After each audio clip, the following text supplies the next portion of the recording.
E aí, tudo bom? A freira Valak retorna mais forte e Irmã Irene precisa dar um jeito de combater esse mal mais uma vez. Acompanhe comigo como Irmã Irene fez para derrotar essa freira demoníaca mais uma vez nesse resumo do filme A Freira 2, um filme de terror no universo de Invocação do Mal lançado em 2023. E pessoal, estamos chegando aos 10 mil inscritos, então se você curte o assunto, dá uma força pro canal e se inscreve aí. Não esquece do like, assim eu sei que você tá gostando e bora lá. Estamos em Tarascon, na França, em 1956 e logo após a missa, o padre Noirrey e seu coroinha Jacques notam coisas estranhas na igreja, e é claro que ao invés de eles saírem correndo dali, eles vão atrás para ver o que é. Jacques vê a água benta evaporando e a imagem de uma freira no local, e subitamente algo levanta o padre Noir e o seu corpo é incendiado e queimado até a morte, enquanto o garoto assiste com o rosário do padre em mãos sem poder fazer nada. E enquanto isso acontece, um cara inicialmente desconhecido deixa a igreja, mas logo saberemos mais sobre ele, pois precisamos tirar um pouquinho da paz da Irmã Irene, que tá bem de boa e servindo no convento na Itália depois dos acontecimentos no mosteiro de Santa Carta no filme anterior, que por sinal, se você não viu ainda, já tem resumo aqui no canal, vou deixar os links aqui nos cards e também na tela final. E olha, a querida tá fingindo que nada aconteceu com ela, mesmo depois de 4 anos, ela não quer nem saber de demônio na vida dela. Já Maurice seguiu a vida depois de se lascar horrores com a freira no filme anterior, e tá trabalhando bem de boas no internato lá na França. E além disso, precisa lidar com algumas pirralhas mal educadas que gostam de tirar a paz da Madame Laurent, a diretora do local, colocando baratas na sala dela. Apesar disso, ele é um querido com as crianças, principalmente com Sophie, mas os seus olhos se voltam para a mãe dela, a professora Kate. O problema é que horas depois, na cidade, uma entregadora flagra Maurice possuído conversando sozinho com comportamentos bem estranhos, e ao tentar fugir, ela é perseguida pela freira Valak, que a finaliza igual uma serial killer. Você pode achar isso meio estranho, mas o filme anterior acabou com uma cruz invertida aparecendo no pescoço de Maurice após a derrota de Valak. Mas calma que isso será explicado e desenvolvido aqui nesse filme. E bom, agora as coisas começam a ficar assustadoras, pois Irmã Irene tem um sonho com Maurice pedindo ajuda e já sente cheiro de merda no ar quando um cardeal aparece pedindo para que ela investigue uma série de mortes ocorrendo por toda a Europa e que podem ter ligação com Valak. Afinal, Irmã Irene derrotou o demônio Valak uma vez e a igreja precisa de um novo milagre que só ela pode conceber, e dessa vez sem a ajuda do padre Burke, pois ele faleceu. Então ela topa e viaja para Tarascon, na França, e a irmã Debra se junta a ela sem permissão. Debra ainda é uma noviça e tem certa dificuldade em aceitar milagres por causa de um histórico familiar conturbado, duvidando até mesmo da presença real de Cristo na Eucaristia. Irmã Irene só faltou perguntar: meu anjo, minha querida, meu querubim, o que você tá fazendo aqui então? Mas ela tem uma paciência de Jó e explica a ela a importância da fé e segue em viagem. Sophie sofre bullying no internato por causa de sua amizade com Maurice, mas as valentonas fingem amizade e levam a garota para uma capela abandonada que foi trancada pela Madame Laurent, a diretora, afinal o filho dela havia morrido lá dentro. Sophie poderia ter dito não ali mesmo, mas ela é inocente demais, boazinha demais e vai com elas, pois elas falaram que iriam brincar. Então dizem para Sophie olhar para uma janela com um bode no vitral e falam que se ela desviar o olhar, o cramunhão, o inominável, aparecerá na forma de um bode monstruoso para assombrá-la. Só que enquanto Sophie observa, as meninas deixam ela lá sozinha. Olha que brincadeira de mau gosto. Anoitece e Sophie começa a sentir medo e infelizmente Valak já está por ali e a atormenta, fazendo a garota sair correndo apenas para descobrir que as meninas a trancaram ali. Felizmente, depois de quase matar a garota do coração, Maurice aparece para salvá-la e dá uma coça nas meninas, que fogem deixando Sophie transtornada para trás. Enquanto isso, em Tarascon não tinha internet, então a Irmã Irene faz o download de uma nova visão sobre o que aconteceu com o padre e entende que precisam encontrar o coroinha Jacques, afinal ele viu tudo. Mas também descobre que a igreja tinha um outro ajudante conhecido como Francês, ou French, e então tudo se encaixa, pois ela percebe que Maurice é o mediador de Valak, e que o demônio não foi finalizado ainda e que está agindo através dele. No internato, as manifestações continuam e Sophie flagra Maurice se comportando de maneira estranha e logo em seguida a sua mãe age estranho. E ao segui-la pelas escadas do internato, encontra Valak novamente, que mais um pouco faz a menina se cagar toda, mas antes que dê ruim, a sua mãe verdadeira aparece e Sophie sai correndo dali e não conta pra ninguém o que rolou. Após se hospedarem num hotel, Irmã Irene encontra Jacques correndo na rua, mas ao tentar obter maiores informações, ele foge e subitamente some com as demais crianças. Irmã Irene Irene então anda pelo beco escuro à procura do garoto, mas acaba sendo emboscada por Valak, que aparece através da parede de revistas. E o toque faz ela ter uma visão com Santa Luzia, que teve os olhos removidos, mas depois isso se explica aqui no filme, pois a energia foi tanta que ela desmaia ali mesmo. E uma curiosidade sobre essa cena é que enquanto a irmã Irene anda pelos corredores, as letras que compõem o nome Valak aparecem sucintamente ao longo da cena, mostrando que o mal já estava ali. De volta ao filme, a irmã Irene é encontrada por irmã Debra e entende que Valak está manipulando Morrice para encontrar os olhos de Santa Luzia e que irá finalizá-lo quando os encontrar. Além disso, a irmã Debra conta que encontrou o menino Jacques em carne e osso, mostrando o rosário do padre Noiré. Ela reconhece o símbolo e vão a um bibliotecário que trabalha nos arquivos da igreja, pois ele pode saber o que aquilo significa. Só que elas jamais imaginariam que durante aquela mesma noite, enquanto Irene era atacada, as coisas no internato iam de mal a pior, pois Madame Laurent estava rezando de boas quando ouviu um barulho e foi ver o que era apenas para encontrar Morrice sonâmbulo perto da capela trancada. Ela o acorda e ele sai dali sem entender nada, mas logo depois as coisas pioram, pois ela ouve a voz de seu filho e imediatamente abre as portas da capela que ela mesma trancou. Lá dentro ela vê a imagem do seu filho Cedric, que havia morrido lá dentro, porém é Valak disfarçada, que infelizmente finaliza a diretora com golpes com um incensário. No dia seguinte, o corpo da Madame é descoberto e Sophie se esconde pelo internato, pois sente que tem algo errado rolando por ali, mas Morrice a encontra e a acalma, pois ele é um bom amigo. Só que enquanto essa doideira acontece aqui no internato, a irmã Irene e a irmã Debra viajam para o Palácio dos Papas na França para seguir com a investigação, e o Vaticano já tinha falado pro bibliotecário de lá que estava sabendo de todos os paranauê que estava rolando por ali. Ele reconhece o brasão e explica que o demônio que elas estão procurando era um anjo rejeitado por Deus e que o emblema do rosário é o brasão da família de Santa Luzia, que foi martirizada por um pagão e posteriormente incendiada, mas milagrosamente não morreu. Os olhos dela foram removidos, mas posteriormente resgatados pela sua família, que escondeu seus olhos e se espalhou pelo mundo. O bibliotecário desconfia que o demônio Valak está finalizando os descendentes de Santa Luzia, pois ele está buscando essa relíquia, que são os olhos dela, para, claro, se tornar mais forte e indestrutível, mas que se Irene encontrar essa relíquia antes, poderá usá-la como uma arma contra o demônio. As relíquias foram catalogadas e as últimas informações é que ela foi escondida num antigo mosteiro que virou vinícola e que posteriormente se transformou no internato. Então elas vão correndo até lá. Após a janta e depois de um momento bem legal com Kate e Sophie, Morrice começa a agir estranho e Valak se manifesta novamente, fazendo todo mundo sair dali. Irmã Irene e irmã Debra chegam ao internato naquele exato momento e encontram o pessoal desesperado, e ela já solta na roda que o demônio tá dentro de Morrice. E ele não entende nada, pois aparentemente nem percebe a zona rolando quando a entidade se manifesta através dele. Só que nem dá tempo deles fazerem nada, pois Morrice é finalmente dominado pelo demônio e sem explicação alguma anda em direção à capela como se soubesse o que tem lá. Irene e Debra vão atrás, mas são atacadas, então Irene usa da reza para imobilizar Morrice e Debra consegue deixá-lo inconsciente. Elas prendem o seu corpo com cordas e correntes para evitar maiores problemas e seguem em busca da relíquia, mas olha só, cá entre nós, eles podiam botar uma água benta, um alho, um sal, qualquer coisa além de meras correntes, né? Afinal, Valak já se mostrou que conseguia movimentar coisas no ar no filme anterior. Você é burro, cara, que loucura. Como você é burro. Mas, né, vamos deixar isso aqui quieto, porque como ele ia em direção à capela, elas vão pra lá também com Kate e Sophie, e a garota se mostra assustada com o bode no vidro e explica a brincadeira de mau gosto das meninas. Então elas ligam os pontos, e a irmã Debra vai lá pra fora e tenta reproduzir a luz com a sua lanterna para fazer os olhos do bode brilharem no mosaico, e a luz vermelha se torna um laser que aponta para o chão. Irmã Irene começa a cavar e descobrem que ali estão enterrados os olhos de Santa Luzia, porém não percebem que Morrice se soltou, e Sophie nota que o bode sumiu do vitral. Pelo internato, as meninas e a irmã Debra começam a ouvir coisas estranhas e descobrem que um bode demoníaco está lá dentro. Ele desce as escadarias do internato enquanto Debra se esconde com as garotas. Porém, ele mete o terror em todo mundo ali mesmo assim, fazendo aquelas gurias idiotas do começo do filme receberem o troco da pior maneira possível. E aqui não tem pra onde fugir não, mas elas encontram aquela passagem de ar por onde pregavam peças na diretora e pensam em se esconder lá dentro, afinal o bode está atrás delas. Mas acabam encontrando o corpo da diretora lá dentro e ele as ataca, fazendo todo mundo literalmente se borrar nas calças. Ou nas saias, né, já que elas usam saias. Sophie e Kate ouvem os gritos e decidem ajudar, mas Morrice aparece e ataca a irmã Irene de maneira muito brutal, fazendo a relíquia cair no chão. Sophie pega e sai correndo, mas Morrice a segue. Ela vai para o esconderijo que só ele conhecia, e óbvio que ele chega lá e a encontra, mas o poder da relíquia se manifesta e o enfraquece ali mesmo. E o poder é tanto que as estruturas da torre são abaladas, e isso faz o sino desabar, moendo tudo pela frente. Sophie fica encurralada com a relíquia na mão. Meu anjo, guarda isso no bolso, pelo amor de Deus, antes que caia, mas nem dá tempo, pois Morrice aparece aparece e tenta agarrá-la, só que felizmente ela acaba caindo lá embaixo. Irmã Irene encontra Sophie lá dentro e Deborah se une a elas após escoltar as meninas para fora, mas assim que recebe a relíquia da garota, Morrice aparece e as ataca. Irmã Irene se defende com o poder da relíquia, que brilha, e ela está decidida a seguir em frente mesmo que isso custe a vida de Morrice, pois só assim Valak pode ser derrotada, e então ele morre. Todas ficam tristes, mas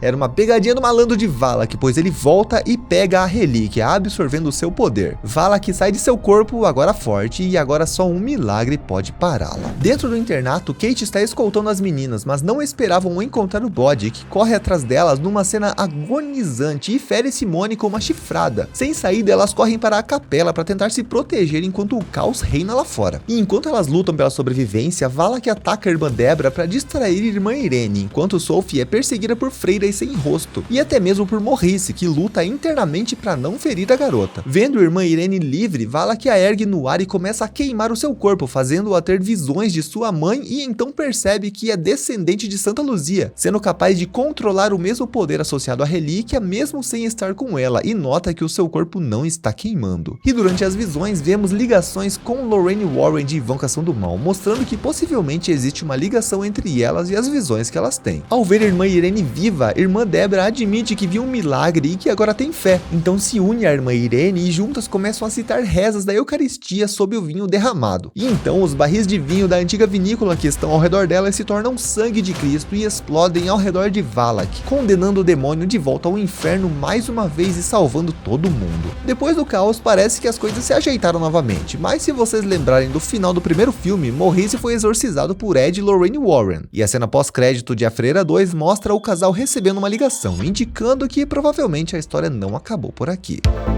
E aí, o que você achou de A Freira 2? Curtiu a maneira como a Freira foi derrotada nesse filme? Comenta aí a sua opinião e não esquece de se inscrever e de conferir os outros resumos aqui da Central. Tchau, vejo você no próximo vídeo.